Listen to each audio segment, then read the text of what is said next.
History is full of powerful leaders. And also, history is full of dangerous leadership, unstable leadership, sometimes openly destructive leadership. And the strange part is this: people don't just follow them despite danger. A lot of the time, they follow them because of how the human brain behaves under pressure. So the real question isn't, why do people follow dangerous leaders? It's more like, why does the brain turn into a highly suggestible survival machine the moment things feel uncertain? Because when life feels stable, people think in layers. They compare, analyze, question, doubt. But when crisis psychology kicks in, war, conflict, economic stress, social breakdown, everything changes. Environmental uncertainty doesn't just create fear. It compresses thinking. The brain shifts into survival mode thinking.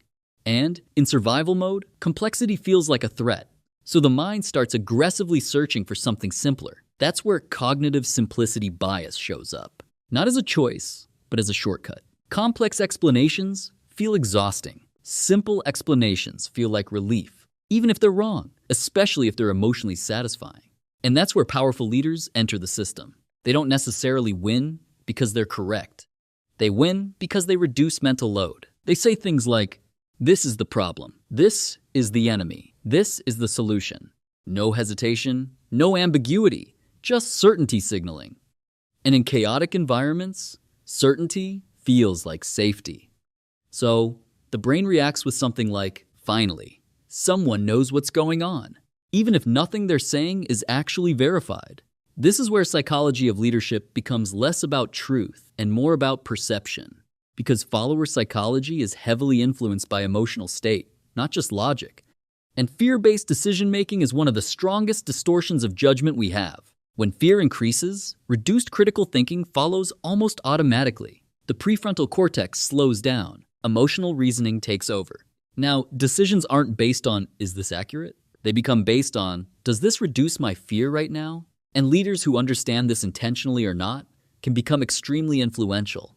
Enter charisma influence. Not necessarily kindness, not morality, just presence, tone, timing, confidence, persuasive communication that feels absolute.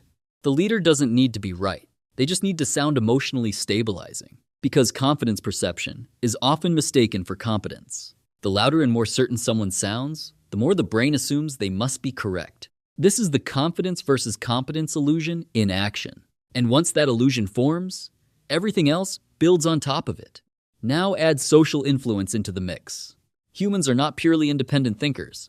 They are deeply responsive to social proof. When people look around and see others agreeing, reacting, cheering, obeying, the brain interprets that as evidence, not necessarily evidence of truth, but evidence of safety. So, herd behavior begins. Crowd psychology activates.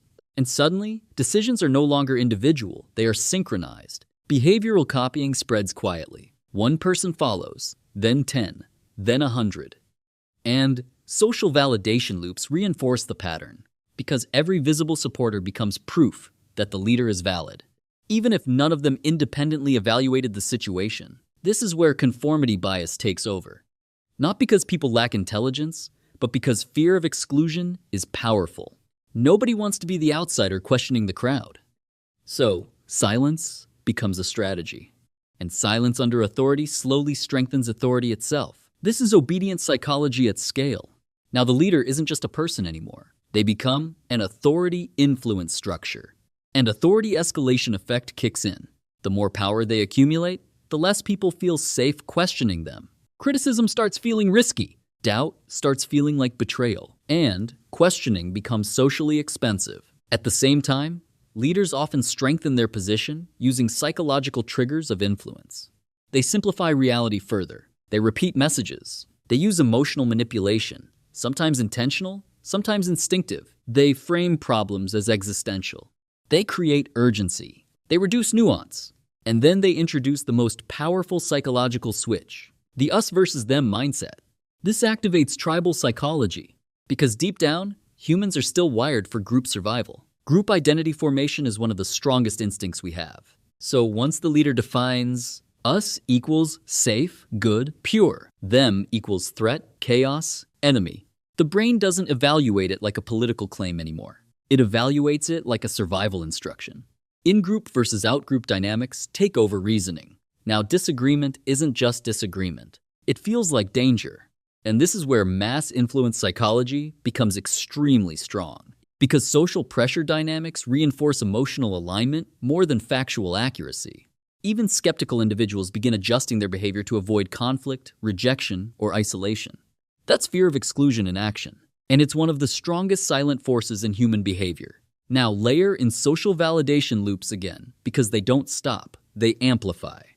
Each public show of agreement strengthens the next. Each act of conformity reduces the likelihood of dissent. This creates behavioral reinforcement loops that slowly lock the system in place. At this stage, groupthink formation becomes almost inevitable. Not because people stop thinking entirely, but because thinking differently feels socially unsafe. And under psychological vulnerability and crisis, this effect multiplies. So what started as "we need clarity" becomes "we all agree, so it must be true." And the final result is a leadership perception distortion, where leadership is no longer evaluated by competence or outcomes, but by emotional security seeking. People don't ask, "Is this leader correct?"